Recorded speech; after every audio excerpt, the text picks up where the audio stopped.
I don't want to talk about it. The Ottawa Charge lose 6-2. 6-2 to the New York Sirens. What is up, everybody? It is your local Ottawa fan. Burn the tape.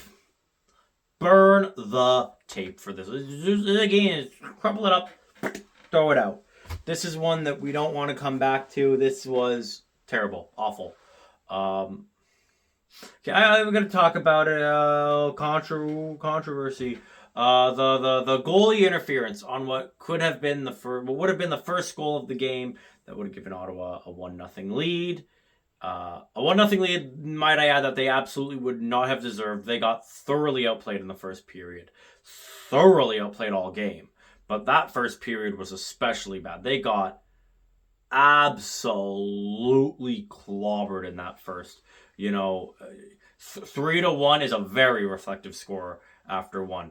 It was an awful period. When New York scored to make it 1-0, shots at that point were already 10-5 in favor of New York. That's when they scored their first goal of the first period. They would score 3. That was maybe the worst period of the season. Maybe the worst period of the season was that first period. It was like from the jump, New York looked better. Even when it stayed tied for a while in the first period, right? They didn't score until like 7 minutes in, but all first period, New York looked better, way better. In fact, they looked like they were just skating circles around us. It wasn't pretty. Um, but yeah, okay. I want us to put on our fantasy hats because this is maybe what I think. Maybe what I wouldn't be surprised if some of you are expecting me to say that goalie interference was light. I do think the goalie interference was really light. I think that was a pretty soft call. And well, they scored there, and then New York got their 3, but then Jenner got got a goal, so it would have been 3-2. And then in the third period, instead of making it 3-2, Ottawa would have tied the game. The Gabby Hughes goal would have made it 3-3, and that would have totally changed the other. No, I'm gonna stop you right there. I'm gonna be completely honest. The Chargers were losing this game, whether or not that first goal stands. The Chargers were losing this game for sure. New York was better, stronger, faster. Even goaltending tonight, yeah, New York was better. They were. Look, I do not think Osborne is better than Phillips overall. If I had to construct a roster, I'd always take Phillips over Osborne. No offense to Osborne, she's a great goaltender, but like Gwyneth Phillips is, I think, one of the more elite players, most saves in the league. Definitely for how much workload she has, she's kept this season afloat. Any other goalie, again, I've said it before, the only other goaltender in this league where I'm like, we could probably be okay is maybe Aaron Frankel. It's not just save percentage, it's also the workload, the amount of saves, the amount of minutes, the amount of games that Phillips plays. She is a workhorse. It doesn't matter how much of a workload you give her, she just does her job and doesn't ask questions. She just locks in and does her job. This was probably her worst game of the season. Most of the goals are honestly not that bad. I'd say the second was eh. The one that definitely she wants back. That fourth goal can't let in. You've made it 3-2. You maybe have a chance of actually pulling off a New York style comeback. We're up down 3-0 in the first period, and now all of a sudden it's a 1-goal game in the third. And that is a back-breaking goal where you could feel any momentum. The wind came out of our sails. But let's be even more honest. When we scored to make it 3-2, it was like 4 minutes until either team got another shot. And that benefits New York. They're the team with the lead. Slowing the game down and not getting many shots is good. And then they score a fourth goal. Then they go on a power play, get a fifth. And then they seal it with an empty netter. Like, I just don't see it. I don't see us winning this game. Even if that goal. Even we just didn't look that good. The second period was all right. I thought the second period was okay, and that's what I mean when I say burn the tape, because it's not just like, oh, this was a bad game, so ignore it, but is this reflective of a trend? I don't think so. Normally, we don't let in 6. It's pretty rare. Hey, now we can officially say that we scored multiple goals and didn't get a point. For that to happen at game 19, it's not bad. Every other team's had that happen. But I'm not going to have a meltdown because every team has bad games, right? Every team will have a bad game. We'll have a game where they just leg a stinker. And you're like, what happened here? It's when it becomes a trend that you go into alarmist mode. Yes, it sucks that now we aren't in a playoff spot. It's 1 point. We have another game against New York. If you cannot make up that 1 point, that's on you. Look at how many, we have 3 games against Toronto, 2 against Seattle, and a game against Vancouver. All teams below us, honestly, all teams that I think we are pretty significantly better than, that is 6 out of our remaining 11 games. That's a good chunk of games. You could get a lot, and also, let's not act like we can't beat, yes, obviously any of those teams could beat us. We could also be, Boston, we've actually had a favorable matchup against Boston. Every game against Boston, we've gotten a point. Every game, we've gotten a point against Boston. Montreal, I've found they're the team that's the most been our kryptonite. Hopefully, with a raucous crowd at the Canadian Tire Center, hopefully a sellout crowd. I want to see more of a push for those ticket sales. I really want to see that advertising. That, hey, we're coming to the Canadian Tire Center, get your tickets.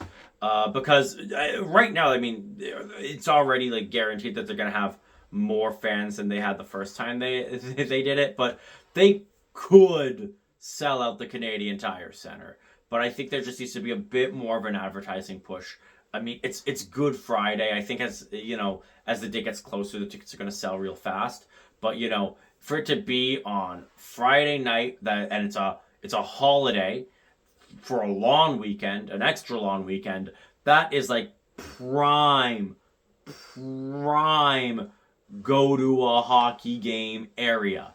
So I'm very hopeful that maybe that could turn the tide. That with a raucous crowd like that, maybe that could play an effect in the outcome of the game. But obviously in the PWHL, we just saw Seattle beat Boston. Worst team in the league beat the best team in the league. Anyone can win anything. But you need to take into consideration, 1 point out, Ottawa has all the destiny in their hands and has a lot of opportunity to make up ground. You cannot let this one bad game derail a season. And that's the thing. I've seen both things from the Charge. I have both seen one bad game and then they get right back to it. And it's just a little bump in the road and they go right back to winning and unraveling. So what is this? Is this one loss in a series where they are going to get a good chunk of points? Or is this the start of a downward spiral? I'm okay with one, not the other. But not enough evidence to say which one it is. I think that our game against Vancouver, that game means a lot. If you lose that game, then, okay, there's a lot more concern. You've lost 3 of 4. You need to win this game. If we beat Vancouver, I'm going to be honest, I think that's the nail in the coffin. If we beat Vancouver, they would have to get 9 points more than the team in the playoff spot in 11 games. They would be back 3 games of the team in the playoff spot, not to mention that they'd still be behind Toronto. They'd still be behind New York. If we beat them in regulation, it would put us back in a playoff spot by 2 points, but it would put Vancouver out of a playoff spot 9 points with 11 games. At least for Seattle, it would be 10 points for them. They have 13 games. They have lots of runway to make up that. Yes, you can definitely do that, 9 points in 11 games. But with how Ottawa's playing, with how New York's playing, do you think you can get 9 more points than Ottawa or New York in just 11 games? I have a very tough time seeing Vancouver doing that. But the opposite is true. If Vancouver wins, then they are 1 game back with the game in hand. All of a sudden, if they win in regulation, we aren't even just fighting for a playoff spot with New York. It's between us, Toronto, and Vancouver. And New York. It completely opens the floodgates as to who is competitive for this final playoff spot. You need to win that game in regulation. Because not only does it put Vancouver probably out of it, it also makes it really tough on Toronto. Because you give yourself even more of a gap between yourself and them. Yes, so in the same amount of games played, they'd be multiple games back. They'd have 10 games to make it up. If you lose in regulation, it completely flips the script. If you lose at all, it completely flips the script. If you win, you might have put 2 seasons to bed. Where you can, you still are looking over your shoulder, but you know that both of those teams would be 3 losses away from having their season being put on ice. So do we bounce back? That's the question. We nearly bounced back this game. The first period, they were outplayed, but like I said, they thought they scored. We almost scored. Gets called off for goalie interference, whatever. It's kind of soft. It wasn't going to affect the final outcome. And then bang, New York goal. Felt like it was going to happen. Bang, New York goal. Okay, well, yeah, they were playing a lot better, so that doesn't surprise me they got to it. And then penalty, bang, 5-on-3 New York goal. 3-0. Blinking, you miss it. I mean, in the spell, 5 game minutes? It goes from not at 0 to 3-0? To 3-0? Jenner gets one back, but the game's done. Look, it would have been nice if we could have done to them what they've done to us, score 3 in the first and then ultimately coming back. But that just was not how the fates were aligned for this game. The second period, I thought we played a lot better. I honestly thought it was our best period. I thought the play was a lot more even. Didn't score. We didn't score. And I really think that if we wanted the comeback, we needed to capitalize on when we were playing our best hockey. We didn't. And in the third period, yeah, Gabby Hughes, great play by McQuigg, and Hughes gets it. And she scores, and it's 3-2, and is Ottawa going to do the thing? Is Ottawa going to do the thing? And then nobody's able to do anything. Defense tightens up. But hey, it's okay, defense tightening up. All you need to do is keep the defense tight. Get to those final few minutes and tie the game. Pull the goalie or something. And then that fourth goal. Then that fourth goal hits. And there is nothing that's changing this outcome. That's a goal that, yeah, I'm sure Phillips wants back. And then we give him another power play, and what do you know?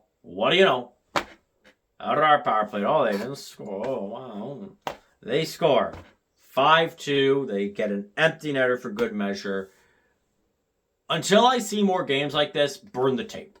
Burn the tape. Because this is not how you typically play. You're better than this. That's all right. Every team has a bad game. Every team's going to lay... That's why I'm not freaking out. Because you think New York's going to win out? Or you think New York's gonna win 11 straight and make it impossible for us to win? No, they're gonna lay a stinker at some point. They're gonna lay a few, maybe. 11 games left, they're probably gonna lay at least 1, probably 2. Every team is. Every team's gonna lay a few. No team is gonna win out. No one's gonna win 11 in a row. No one's gonna lose 11 in a row. There's lots of runway. Yes, it would have been better if we were in front. Okay, we aren't.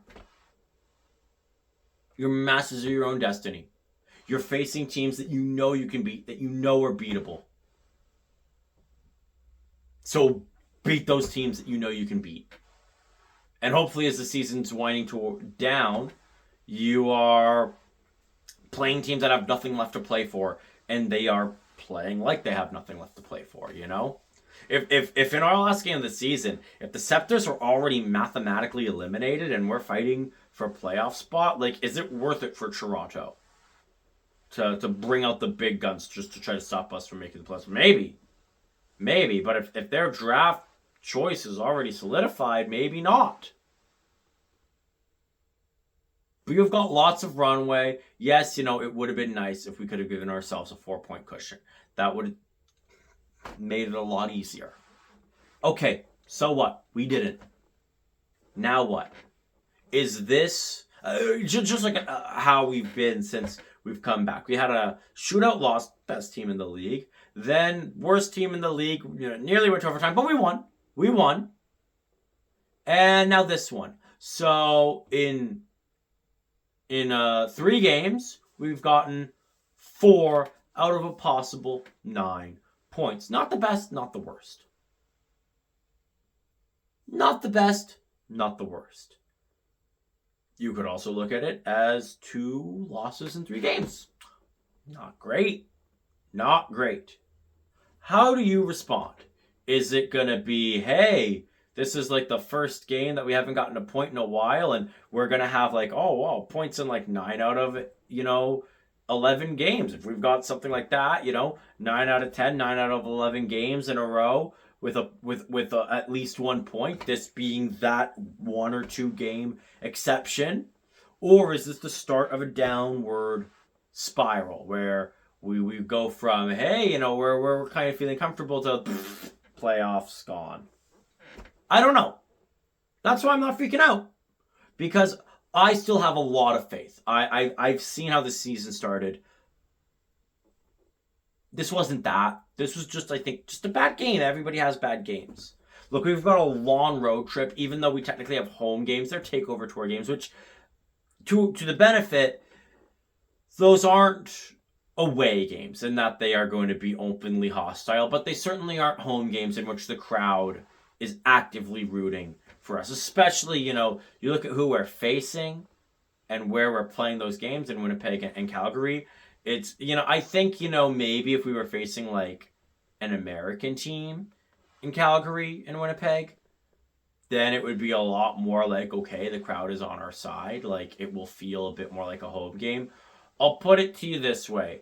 If Toronto scores to make it 3-0 in a takeover tour game against us, it doesn't matter who's wearing the home jersey. The crowd's going to be cheering. If we score to go up 3, it doesn't matter who's wearing the home jersey. The crowd's going to be cheering. Like, they're just going to be enjoying the fun hockey game, between 2 teams that, let's be honest, in Calgary and Winnipeg, they're going to be relatively equal on. It's not going to be like, oh man, if the Victoire win this game, I'm going to cry. Oh, if the Scepters win this game, it'll ruin my day. No, it'll just be a fun game of hockey to watch, But when they come back to Ottawa on April 3rd, oh, you best believe that anytime Montreal has anything go even slightly their way, we're going to be angry, we're going to be booing, we're going to be jeering. And whenever something goes well for the Charge, we're going to be cheering, we're going to be wooing, we're going to be celebrating. And that is a different environment. And that will affect, to some degree, how you feel. So this is a long, road-ish trip. Started off kind of not great. Bounce back time. Just get him back. Go beat Vancouver. Go get yourselves right back in the mix. Because they know they can do it. If we lose to Vancouver, then I'm going to be starting to be like, oh, okay, what's going on here? This was a bad game. Burn the tape and move on. And as always, go, Ottawa, go.